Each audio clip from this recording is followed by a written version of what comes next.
Bom dia, hoje dia 5 de outubro, segunda-feira. Estamos dando início a mais uma reunião matinal, onde trataremos principalmente aí do assunto reforma ministerial e a derrubada dos vetos no Congresso. Será que a gente vai ter essa semana?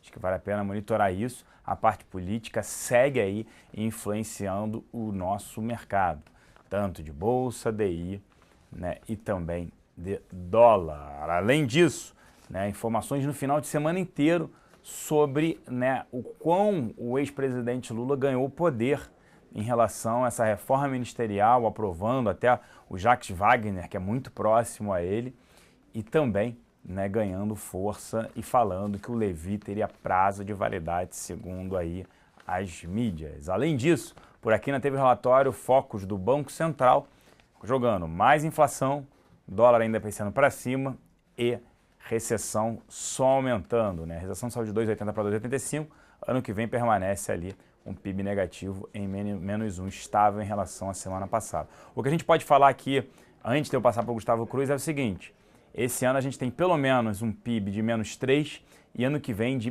pelo menos menos 1,5. Lá fora, bolsas operam em alta. Mas para falar sobre tudo isso, eu só fiz um resumo, eu chamo aqui o Gustavo Cruz. Bom dia, Gustavo.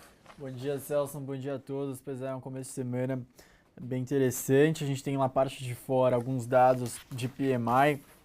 Lembrando que essa semana a gente vai ter a ata do FONC, depois da reunião tão polêmica que o pessoal ficou na dúvida se ia subir juros ou não.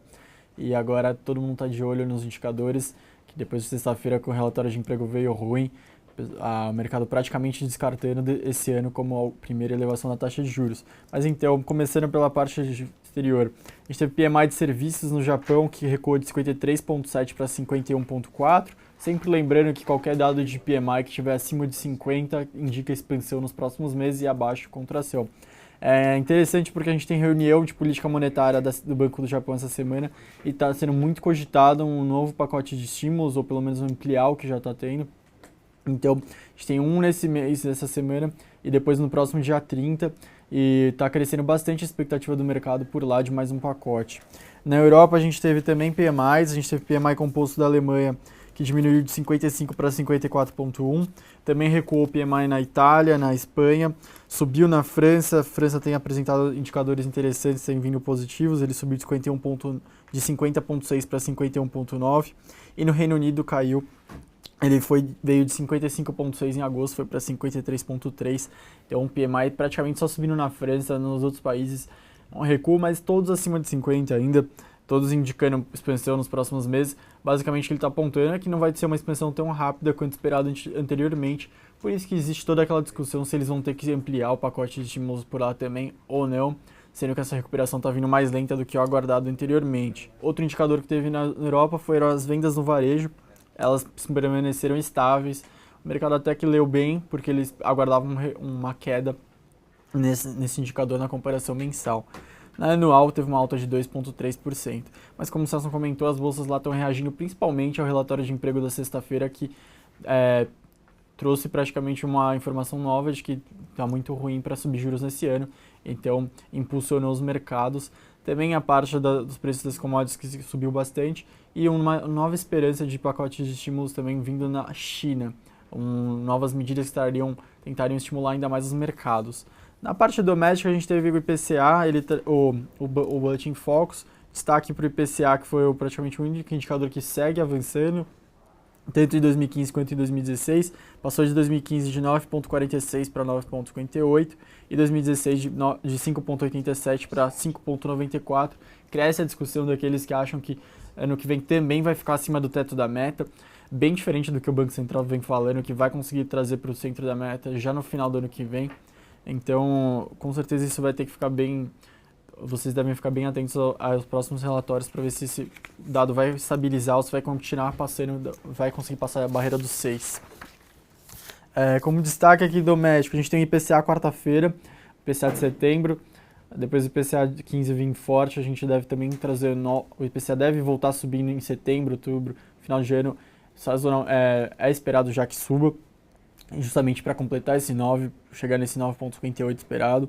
A gente também tem hoje destaque a Dilma apresentando os novos ministros, cerimônia de tomada de posse. A gente tem um evento com o Levi hoje pela manhã.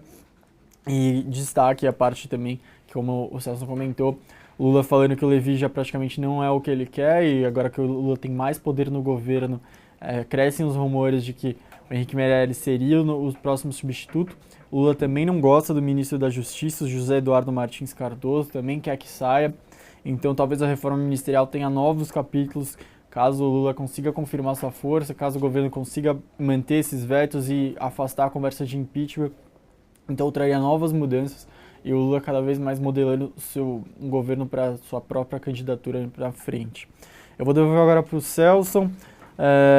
Acho que outro ponto de destaque é o governo questionando, como o Celso comentou, eu vou passar para ele até comentar um pouco mais, o governo questionando a imparcialidade do relator do TCU e tentando adiar o julgamento das pedaladas que seria nessa semana.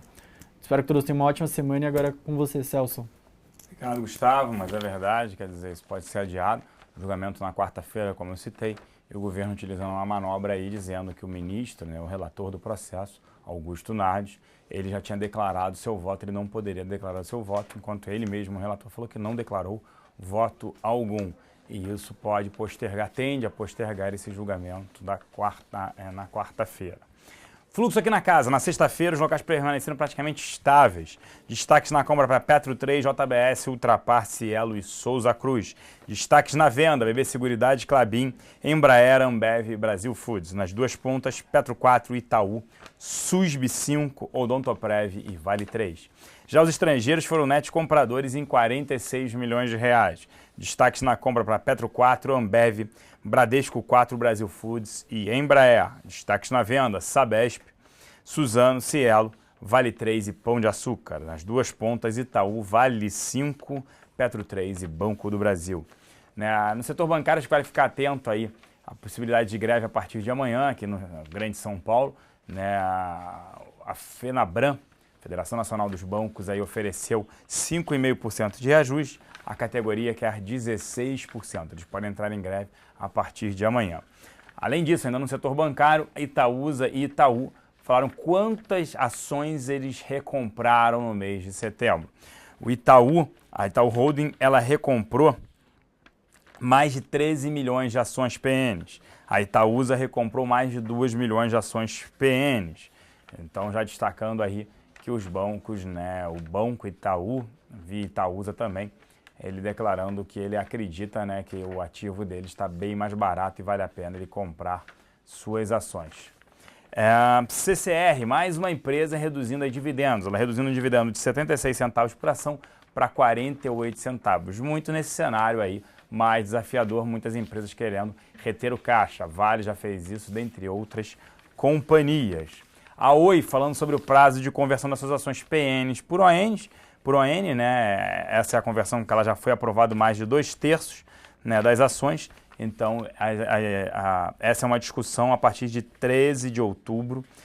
Os ordinaristas aí, resultantes da conversão, poderão ser negociados na BVMF. Todo mundo aí mudando. A companhia estima que 9 de outubro os papéis PNs existentes na carteira de conversão serão convertidos em ONs, nas contas de custódia da BVMF ou Banco do Brasil, e que a partir de 13 de outubro já poderiam ser negociados em bolsa. Terça-feira da semana que vem, porque segunda é feriado.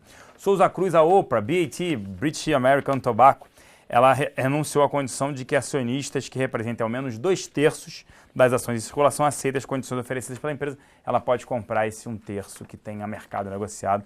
A Oprah permanece. Ela não parou, não cancelou a OPA, ela só pode aí comprar também a mercado as suas ações para fechamento de capital. Santos Brasil mantém uma teleconferência hoje a partir das 11 horas. Nela ela vai falar sobre o novo acordo fechado com a Secretaria de Portos. O prazo de vigência do arrendamento terminal ele teve uma extensão, foi prorrogado até 28 de novembro de 2047, por isso que as ações andaram na sexta-feira da semana passada. E a Ânima aprovou a recompra de até 3,6 milhões de ações ONs no período de 12 meses. Vale destaque para a nossa mesa de BTC.